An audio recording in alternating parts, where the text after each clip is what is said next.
বাংলাদেশি শিক্ষার্থী ভর্তি করবে না লন্ডন মেট্রোপলিটন ইউনিভার্সিটি। যুক্তরাজ্যের অভিবাসন নীতিতে কড়াকড়ি আরোপের ফলে দেশটির বিশ্ববিদ্যালয়গুলো তাদের আন্তর্জাতিক শিক্ষার্থী নিয়োগ কৌশল পুনর্মূল্যায়ন করতে বাধ্য হচ্ছে।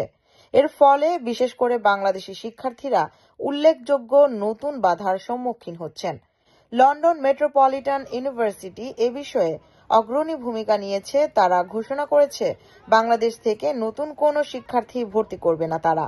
যুক্তরাজ্যের বেসিক কমপ্লায়েন্স অ্যাসেসমেন্ট থ্রেশহোল্ডে প্রত্যাশিত পরিবর্তনের সরাসরি প্রতিক্রিয়া হিসেবে এই কঠোর পদক্ষেপ নেওয়া হয়েছে।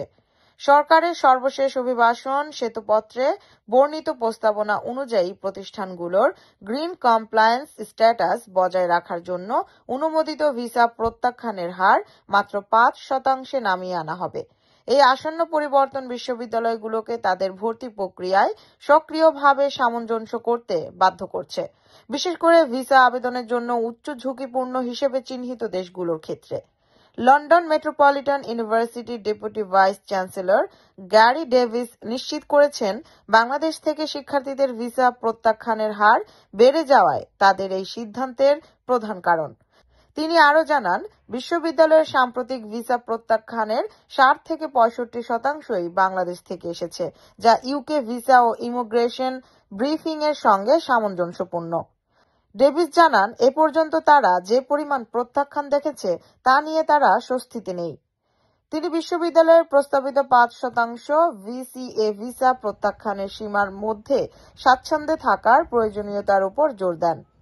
বিশ্ববিদ্যালয় আশ্বাস দিয়েছেন, কোনো শিক্ষার্থী আর্থিকভাবে ক্ষতিগ্রস্ত হবে না।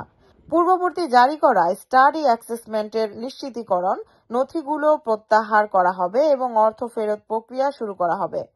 ডেভিস জোর দিয়ে বলেছেন, শিক্ষার্থীদের দীর্ঘমেয়াদী ভিসা সম্ভাবনা সহ কল্যাণ রক্ষা তাদের কাছে অত্যন্ত গুরুত্বপূর্ণ, কারণ ভিসা প্রত্যাখ্যানের ভবিষ্যতে আবেদনকে বাধাগ্রস্ত করতে পারে। এই ঘটনা বিচ্ছিন্ন নয়। যুক্তরাজ্যের বিভিন্ন বিশ্ববিদ্যালয় তাদের পদ্ধতির পরিবর্তন করছে। গ্লাসগো ক্যালেডোনিয়ান ইউনিভার্সিটি ইতিমধ্যে নতুন কমপ্লায়েন্স মেট্রিক্সে ব্যর্থ হওয়ার ঝুঁকিতে থাকা কোর্সগুলোর জন্য আন্তর্জাতিক শিক্ষার্থী ভর্তি বন্ধ করে দিয়েছে।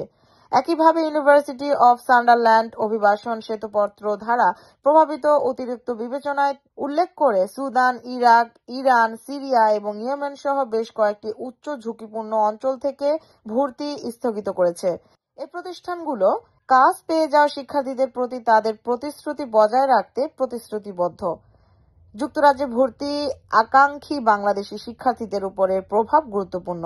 সাম্প্রতিক তথ্য অনুযায়ী বাংলাদেশের জন্য ইউকে স্টাডি ভিসা ইস্যু করার হারে উল্লেখযোগ্য পতন দেখা গেছে।